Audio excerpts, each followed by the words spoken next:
grand bonjour, mesdames et messieurs. Nous sommes au commencement du spectacle de la foi, encore une fois, en sachant la tranquillité que nous avons quand nous écoutons Dieu, quand nous écoutons la parole de Dieu, les enseignements de Dieu.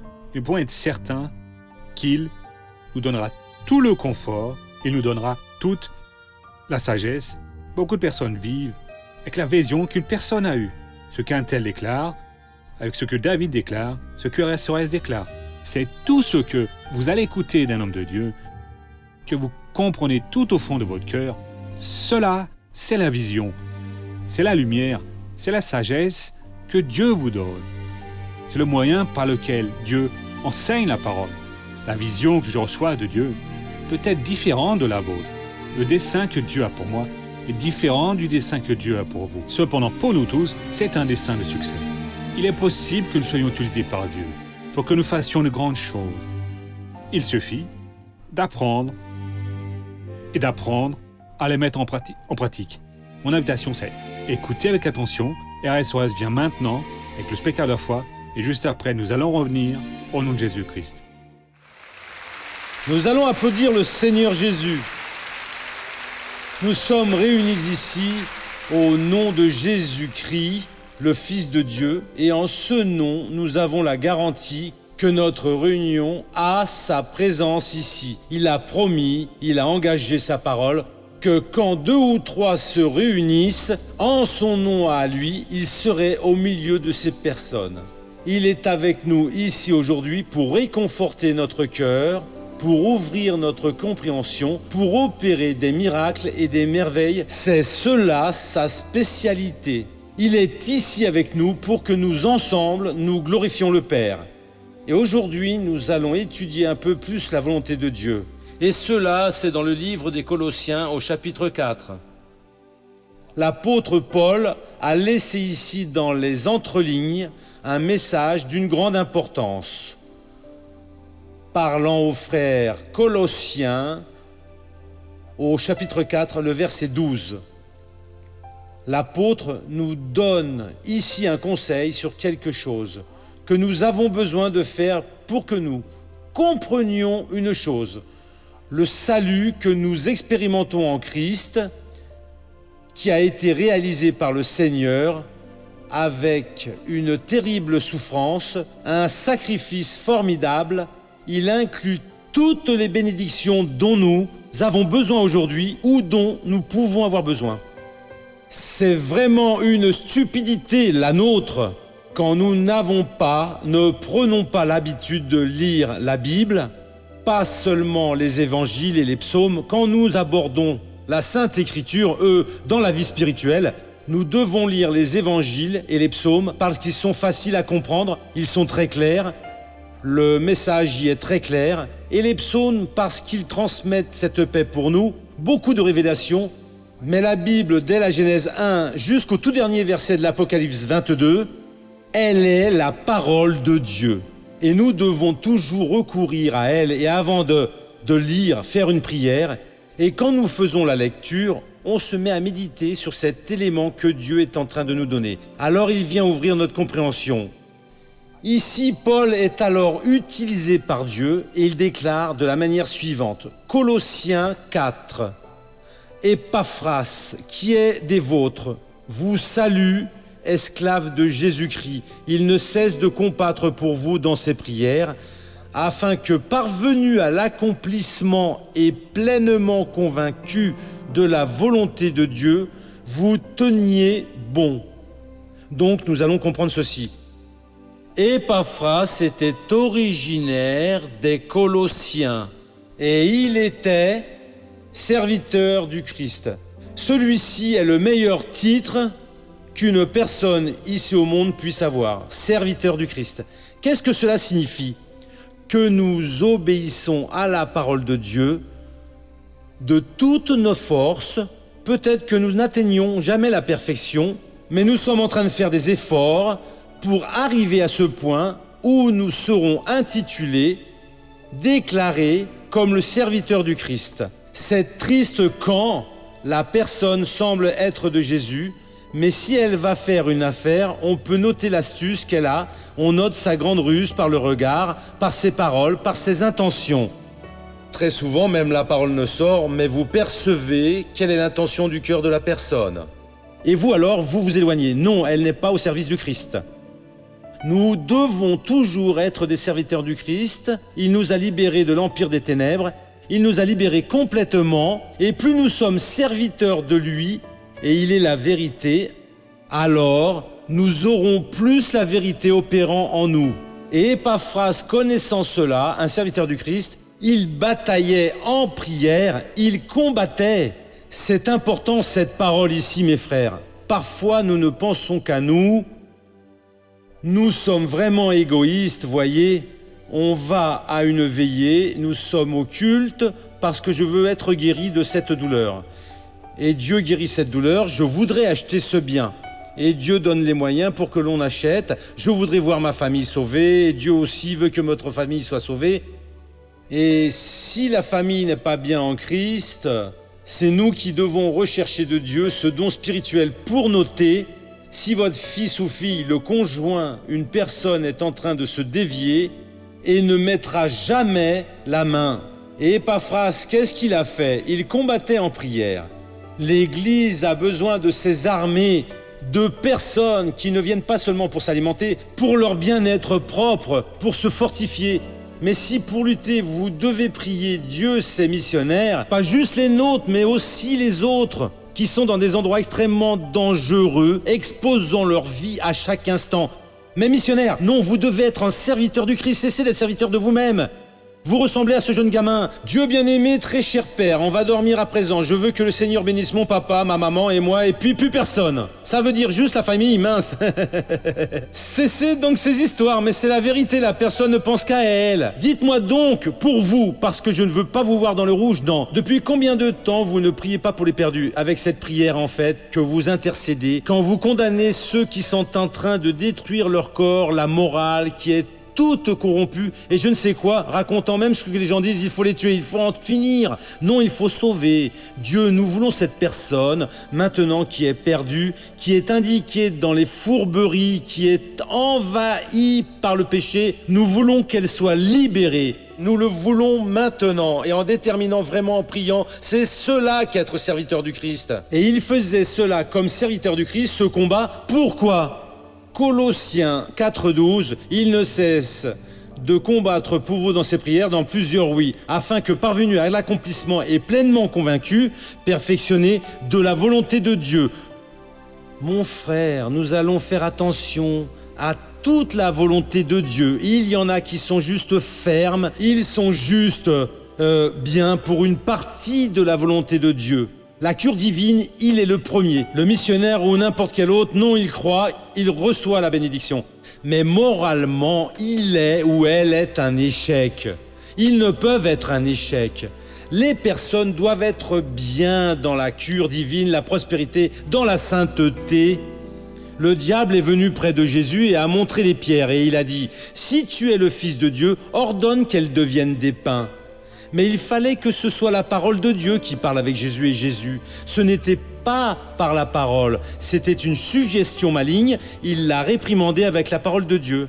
Épaphras n'était pas en train de dire « Non, je suis en train de combattre, pourquoi ?» Colossiens 4,12, pour qu'ils deviennent convaincus et fermes, et non pas des personnes qui une fois croient, une autre fois ne croient pas. Je veux voir mon peuple parfait, Dieu. Peut-être que quelques-uns avaient fait quelque chose contre lui parce que le propre Jésus a dit qu'il n'y avait pas de prophète et qu'il est reçu au milieu de sa communauté. C'est toujours les autres les meilleurs. Et donc peut-être qu'il a dit « Non, je veux qu'ils soient parfaits ». Quelle belle parole. Non, je veux qu'il n'y ait aucune faute en eux, dans leur caractère, dans leur manière de servir Dieu, dans leur manière de rechercher le Seigneur, dans leur relation avec les personnes. Et comme personne, ici c'est pleinement persuadé, c'est-à-dire complet. Parfait et complet, selon toute la volonté de Dieu. Mon très cher frère, vous ne serez pas heureux, écrivez ce que je suis en train de vous dire ici. Tant que vous laissez une trace de la volonté satanique prévaloir dans votre cœur, Épaphras était très illuminé, je vais combattre en prière, et il combattait en prière, et plusieurs fois, comme serviteur du Christ, soldat de la croix, guerrier de Dieu, pour qu'il soit 3 choses, ferme, parfait et complet, qu'il n'y ait aucune faute dans toute la volonté de Dieu. Notre Église ici peut être une Église puissante. Nous pouvons être une Église où nous allons évangéliser aux 4 coins du monde. Si nous trouvons dans toute la volonté de Dieu, alors Dieu en relève un, en relève un autre, relève le prêcheur, relève la prêcheuse, relève celui qui envoie, cet autre qui soutient. Mon frère, le Seigneur Jésus va être satisfait de nous. Le Seigneur Jésus va dire « Celui-ci est un des miens ». Celui-ci réellement est en pleine volonté du Seigneur Dieu. C'est ainsi que nous devons procéder. Comment nous conserver à déclarer cet Épaphras. Il ne cesse de combattre pour vous pour que vous soyez parvenus. Ça veut dire qu'il est déjà parvenu, qu'il a déjà la capacité d'être ferme, parfait et pleinement persuadé. Nous avons la même capacité nous tous. Il n'y en a pas un de nous qui est entré au royaume de Dieu défectueux. Dans notre monde, il n'y a pas de gens qui naissent défectueux. Dans le monde de Dieu, non là. Il n'y a pas de péché, pas d'action du diable. Toute personne qui est venue au royaume du Christ, elle peut avoir apporté encore le souvenir du passé. Elle est en train de vivre des choses du passé. Mais elle, en Christ, a été faite parfaite. Quand Dieu a créé Dieu en 6 jours et le ciel et la terre et tout ce qu'il y a en eux, le Seigneur Dieu a vu qu'il était bien de ce qu'il avait fait et Dieu n'a pas changé sa capacité de créer les choses. Quand il m'a sauvé, qu'il m'a créé, m'a placé dans le royaume de Dieu, il a vu que l'œuvre était parfaite, qu'il avait faite en moi. La même chose pour vous. À présent, nous devons nous maintenir fermes, parfaits, complets, convaincus, réalisés dans toute la volonté de Dieu. Mettez dans votre cœur, Dieu n'a pas à faire une œuvre pour que vous soyez ferme, soyez parfait et soyez une personne perfectionnée, persuadée, réalisée. Non, ce que Dieu devait faire, il l'a déjà fait. Maintenant, nous devons prier pour que nous le conservions, pour que nous nous détachions de ces choses qui sont venues du passé, pour que nous soyons véritablement une bénédiction.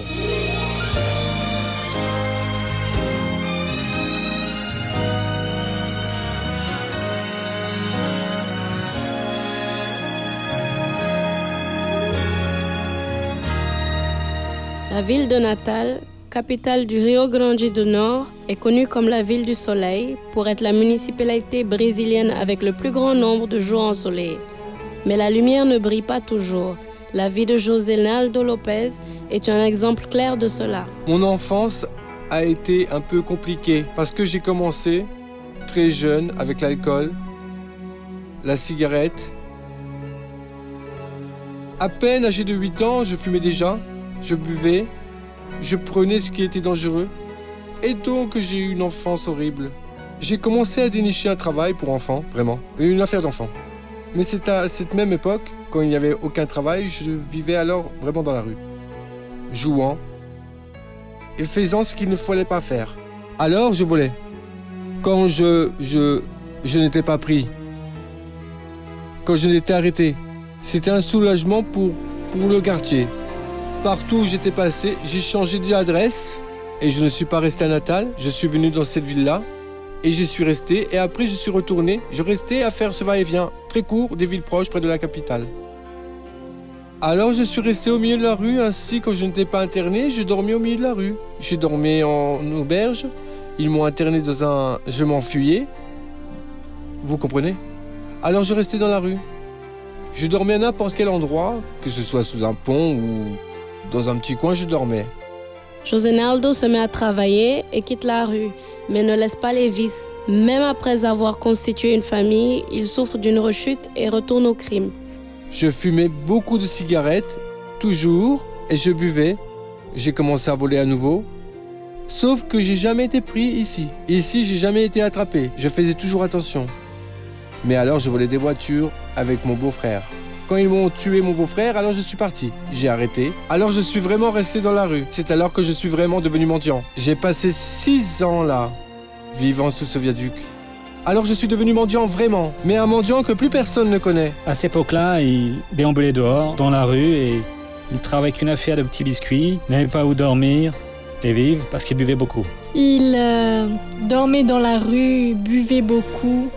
Les personnes là lui tapaient dessus. Vous comprenez, il y a eu une fois où il a presque été pris brûlé vif. Il était saoul alors. Voici un portrait de ma situation. C'était vraiment comme cela. Le commerçant Edson Pinheiro da Silva rencontre José Naldo et décide de l'aider. Ma sœur, elle était déjà en chemin pour venir mendiant, vous voyez. Passait tout son temps à boire. Il était en train de perdre le contrôle, tout contrôle sur sa vie, vraiment. Pas être très longtemps, oui, afin de l'évangéliser, adopter l'attitude de foi. Et il m'a demandé, à quelle heure vous allez à l'église? J'ai dit à 2h l'après-midi. Il a convenu avec moi ici, devant mon kiosque. Je suis allé d'un coup, je suis resté dans l'église. Je suis retourné. Le lundi, le mardi, le mercredi et puis le jeudi. Et j'ai continué. Et les choses se sont multipliées et tout est devenu différent. Un mois, j'ai décoté une chambre pour y vivre. J'ai largué la boisson et je n'ai gardé que la cigarette. Puis quand 3 mois sont passés, que j'étais dans l'église, je me suis converti, alors j'ai cessé de fumer. J'ai arrêté tout. C'est alors que j'avais déjà ma petite chambre qui était déjà bien aménagée, tout avec mon goût. J'avais déjà mon propre étalage, puis un autre étalage. J'en avais déjà 2 grands. Et même les pasteurs venaient acheter là, les ouvriers, tout le monde. Dieu ne prévoit pas à peine de restituer la dignité de José Naldo, mais aussi dans d'autres domaines de la vie de cet ex-mendiant. Il n'a pas fallu 1 an avant que je devienne ouvrier dans la maison de Dieu, du Seigneur. Alors on a commencé à se parler, puis on a commencé à s'entendre. Vous voyez, je pense que c'est l'œuvre de Dieu. Dieu l'a préparé de cette manière. Et aujourd'hui, vous faites l'œuvre de Dieu ensemble, comme vous l'avez prévu? On continue, on le fait. On est ouvriers en vérité. Et grâce à Dieu, oui, aujourd'hui, vous voyez quel homme il est devenu. C'est une bénédiction dans la main de Dieu, n'est-ce pas? Il s'est marié. Aujourd'hui, Dieu lui a restitué tout ce qu'il avait perdu, vous voyez. Il lui a rendu tout ce qu'il avait perdu. Et la chose qui a le plus attiré mon attention lors de sa conversion, ce n'est pas juste son mariage, parce que je savais que Dieu voulait le restaurer toute sa vie, oui. Ce qui a le plus attiré mon attention dans sa conversion à lui, c'est qu'un jour, nous, du groupe d'évangélisation, nous allions évangéliser un quartier éloigné, et le groupe d'évangélisation allait partir en mars de cette année-là. Et passé un certain temps après qu'il ait accepté Jésus, lors de sa conversion, vous voyez, j'entre dans le groupe d'évangélisation, et qu'est-ce que je rencontre? Notre José Naldo. Dis José, que veux-nous faire ici? Il a dit non. À présent, je fais partie du groupe d'évangélisation. Une personne qui est passée à être parrain et qui en est très heureuse. Missionnaire, j'ai reçu ce don de devenir parrain de l'œuvre de Dieu. Et Dieu m'a grandement béni pour cela. Qui est cette personne? Là, nous avons une main là levée là-bas. S'il vous plaît, laissez-moi prendre celle-là. Une seule suffit. C'est ça. Restez debout, ma chère sœur. Laissez-moi parler. Comment est-ce que vous vous appelez? Mon nom est Elisa. Elisa, vous habitez où? J'habite à Tatouapé. Depuis combien de temps vous parrainez? Ça fait plus de 10 ans. Mince, gloire à Dieu, c'est beaucoup de temps avec nous. Nous aidons à gagner des âmes. Et qu'est-ce que vous avez à raconter, Elisa? Missionnaire, je me suis mise à devenir parrain, ça fait plus de 10 ans, voyez, J'ai connu votre émission. Et c'était à une époque, en fait, où le diable était entré dans ma vie et avait fait une destruction totale. D'accord. Il a volé, a tué et détruit. Correct. Et j'ai découvert votre émission. Et avec beaucoup de difficultés, j'habitais le nord-est à l'époque. Et quelqu'un m'a parlé du programme et il passait vraiment très tôt. Et toutes les fois que je voulais me réveiller pour le suivre, je n'y parvenais pas. À l'époque, c'était ainsi, je ne sais plus quelle était la chaîne. Monsieur, vous demandiez pour que l'on place notre main au-dessus de votre main. Correct. Ça fait très longtemps. Et j'avais un problème à cette main et j'ai été guérie. Que c'est beau! Le Saint-Esprit m'a réveillée parce que quand je commençais à regarder votre programme, je m'endormais. Et au moment de la prière de la foi, le Saint-Esprit m'a réveillée. Et j'ai été guérie. Et ce jour-là est né le désir d'être un parrain de votre émission. Merci Amen. Seigneur Jésus, gloire à Dieu!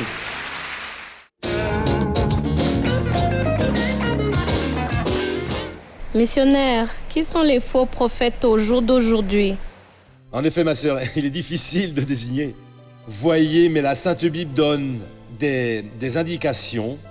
La personne qui fait la promotion pour elle-même, qui vante son ministère, ou son église, ou sa religion, celle-ci n'est pas un véritable prophète. Pourquoi missionnaire? Parce que la parole de Dieu dit que le serviteur de Dieu dit les paroles de Dieu, cherche la gloire de Dieu. Nous n'avons pas à nous promouvoir comme si nous étions spéciaux, mon frère, pour plus utiliser que soit une personne. Nous allons parler de mon cas. Quand Dieu m'utilise un petit peu, il me donne cette grâce pour que je puisse vous aider. Un petit peu, je sais ce qui s'est produit avant. Devant Dieu, je confessais que je n'avais rien à dire et des fois, je n'ai vraiment rien. J'ai demandé, j'ai supplié, il m'a ouvert la compréhension, j'ai lu, je me suis alimenté et après, je vais voler la gloire de Dieu. Alors, je suis un faux prophète. Tout est au Seigneur Dieu. Vous ne pouvez jamais, si Dieu m'utilise, battre des mains pour moi. Vous devez dire « Jésus, merci beaucoup pour avoir utilisé le missionnaire ». C'est lui qui fait la volonté et l'exécution, l'œuvre de Dieu est complète. Alors le faux prophète n'est pas seulement celui qui renie Jésus, celui qui est déjà un prophète perdu, mais c'est celui qui dit qu'il est de Jésus et qu'il recherche la gloire pour lui, la croissance rapide de son Église et non celle du royaume de Dieu. Il est en train d'agir dans une fausse prophétie. Nous devons toujours être, comme Jean-Baptiste, que Dieu croisse et que nous diminuions. Seconde question.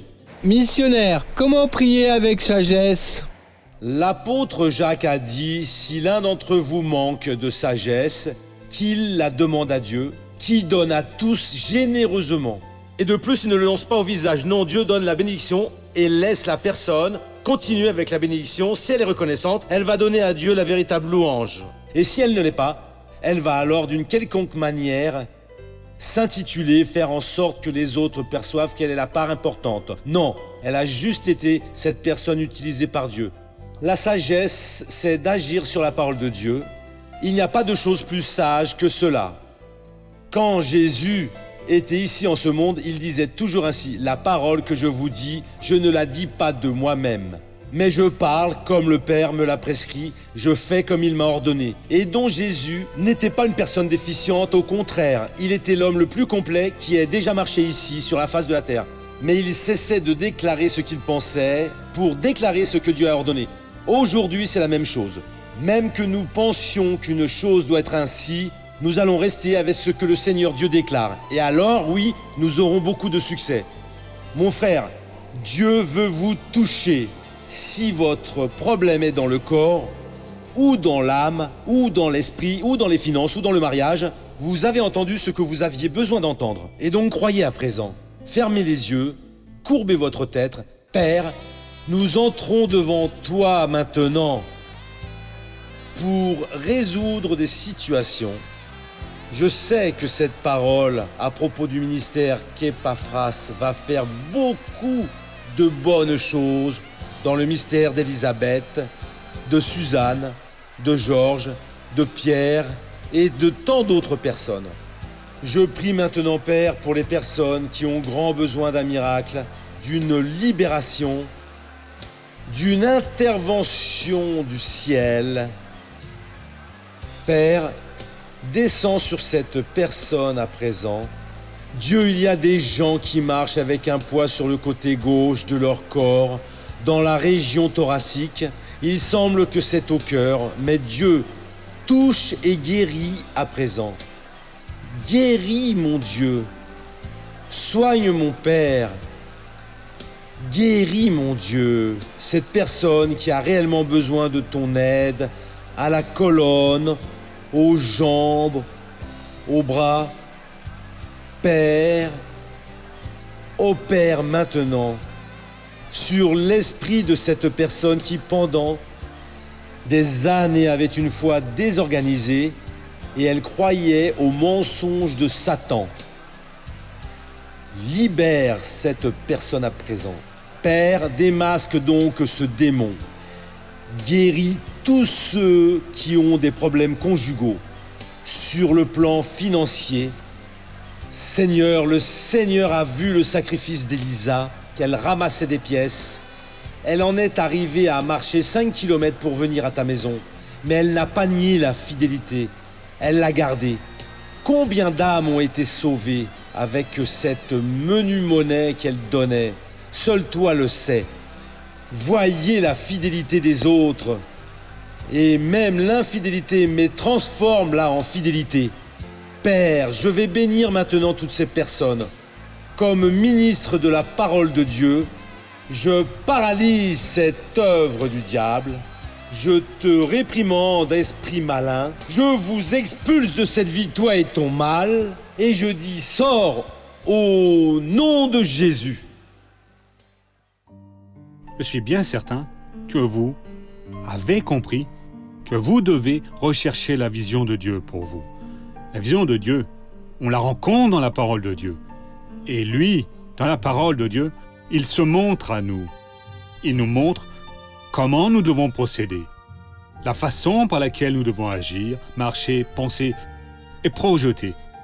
Très souvent, vous êtes une bonne personne, parlez des personnes bonnes, mais des personnes qui n'ont pas compris quel est le dessein de Dieu pour leur vie à elles. Elles restent dans la même routine. Dieu veut que vous soyez une personne dynamique, une personne, on va dire, agressive spirituellement, qui court après son rêve, qui court après avec Dieu pour être bien plus qu'un vainqueur. Et Dieu est en train de déposer ce désir à présent, déposant le rêve dans beaucoup de personnes pour faire partie de cette immense armée de personnes qui va aider les spectateurs à leur foi tous les mois à demeurer sur cette chaîne à l'écran. Ceux-ci sont appelés des membres qui parrainent, des personnes qui se dévouent tous les mois à venir pour faire une contribution à un cabourg. On ne parle pas d'une somme X, Y, Z. Cela, Dieu devra le déclarer tout au fond de vous. Il devra se manifester pour vous, s'il vous plaît. Ici, on ne paie pas pour la bénédiction. Ici, on ne paie pas pour recevoir la prière. Non. Mais j'ai la certitude que cette parole que Dieu a déposée, celui qui plante récolte, celui qui va semer dans l'œuvre de Dieu va devoir récolter plus de Dieu. Et cela, Dieu est en train d'inspirer des personnes à le faire. Et si vous vous sentez aujourd'hui cette personne appelée, dites non. Je vais aider cette émission à demeurer à l'écran. Je vais prendre mon attitude de foi. Je ne vais pas demeurer dans la mesquinerie, non. Je vais obéir à Dieu. Appelez maintenant son numéro qui apparaît sur le téléviseur. Tous nos standardistes vont recevoir vos appels. Et je suis certain que vous serez alors transformés. Vous allez pouvoir être bénis, que vous allez comprendre le type de Dieu pour votre vie. Et en peu de temps, les bénédictions de Dieu ne vont pas tarder, non. Elles sont très rapides.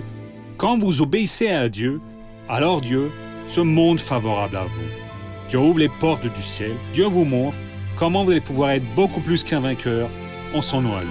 Voyez, nous allons déjà arriver aux secondes finales pour aujourd'hui. Je vous remercie pour votre audience. Nous vous invitons à demeurer toujours sur cette chaîne à ce même horaire pour que nous, chaque jour plus, nous venions comprendre les objectifs de Dieu pour nous. Restez donc tous avec Dieu. Nous venons demain à ce même horaire en sachant que celui qui commence une bonne œuvre, c'est Dieu qui viendra la terminer dans sa vie.